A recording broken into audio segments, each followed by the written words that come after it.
number 3. He's on the bottom.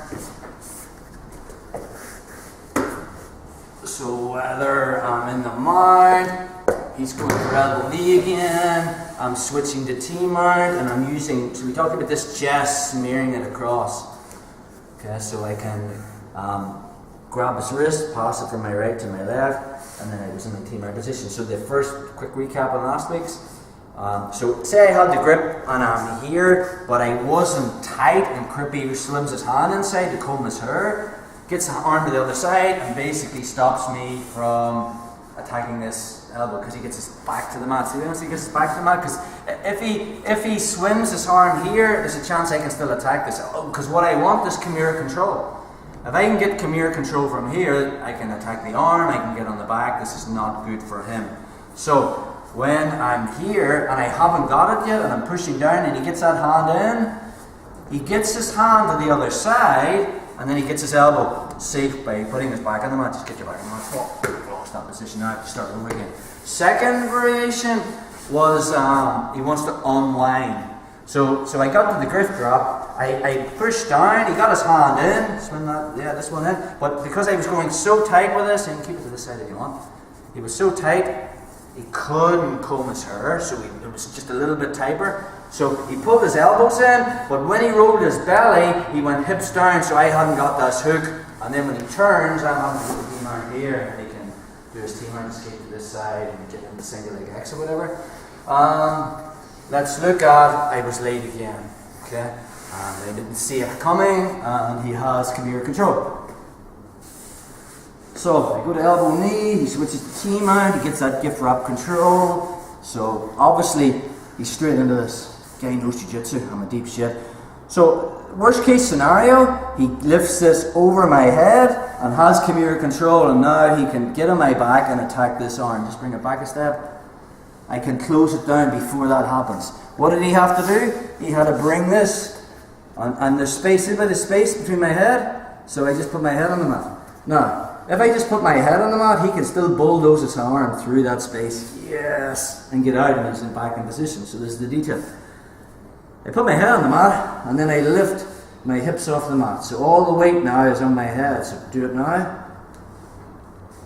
Okay, so now this arm is trapped. He has only one option. He can do then the second best option to get the arm bar, which is basically put this on his shoulder, this hand lets go, puts on my head, and then he steps over and takes the arm bar. Okay, so let's close that down again. So from the Giftwrap, and he has Kimura control. First thing I'm going to do is, I don't want this arm passing from around my head. So I put my head on the mat, but now I lift my hip off the mat to make my head heavy. So if he tries to bulldoze it through my head, it's not going to happen. This is the other detail. He wants to get this hand deep. See the way he's got the crook of his arm and my arm? This is not good for me because he's controlling my elbow. So all I'm going to do is, I don't want him going deep. So this hand basically just grabs his wrist. So he can't go deep. So I have this control. Now he lets go anyway. Right, he lets go of the wrist, yeah, and brings his hand free and goes to push on my head. So now when he goes to step over for the arm bar, he hasn't this deep. Go, yeah. Okay, so I pull my elbow back. Now as I come up to my knees, we're going to go straight into the split pass. Okay, which we've been playing a lot of the ankle. So I'm dropping into this position. I'll project my weight forward. If I can get head control, that's cool. If I can't, because Crippy's two hands against one, he's making a frame. Now, I'm not going to backstep. I mean, you can, if I can get head control, you can backstep, but if Crippy bridges, here I can lose the position. So, from there, I'd much rather just windshield wiper. So, see when my left hook's in, I jerk my weight forward, I just windshield wiper to here. And then I'll drive him down. Being careful that he doesn't push my head and reverse drag on me. If he does, I just put my head in and push down. And I work on getting my arm out. And I'm in the side control. Okay, so let's go again. So he has him out. And bring the elbow knee. He gets this Kimura control. So the first two escapes we learned last week's no good. you've been laid and he's got this grip. So first thing I'm going to do is, I don't want him passing this head around. Head goes in the mat. Second detail is, I lift my hips off the mat. This makes my head heavy. Third detail, I don't want this deep in his shoulder, so I'm just going to grab his wrist with my free hand. His only other option now is to let go and push my head down and swing his leg over. Now when he does, see when I'm putting my elbow to the mat, because I could do that because he hadn't it deep. Right? So from there, I'm projecting my weight forward. This hand is pushing on me and I'm coming straight in my slip pass. Again, don't get too much caught up in the pass. We could go to 100 different passes there. It just depends on the situation. But a good little no-gi pass is I just project my weight forward in this split pass. Path of least resistance. I can pass this way or this way.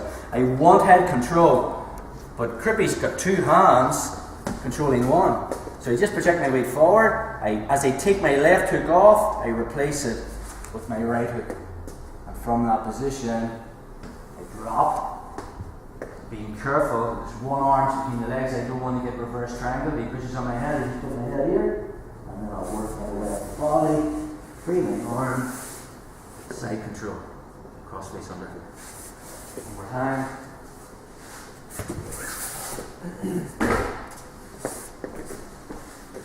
So as I try to hit elbow knee, he switches to T-mount, gets gift wrap, Chimera control. Can't do the other ones, okay? So I make sure he doesn't pass his head over. If he does, next week's class, okay? So put my head on the mat, lift my hips off, makes my head heavy, so if he tries to pass it, it's difficult.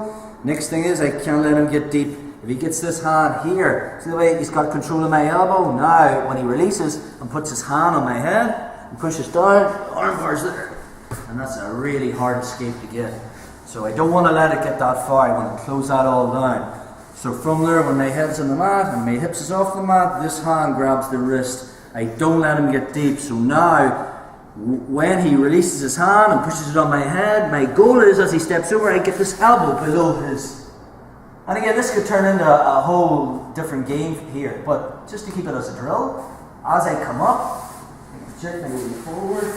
Bring one knee over, one leg's on my shoulder, sky dive. Again, I really want head control, but he's got two hands controlling my one, so that'll be difficult. And now I just windshield wiper my foot, still sagging forward like a wet blanket, knee in the hip, being careful of the reverse triangle. Psych. Okay, let's drill that, guys.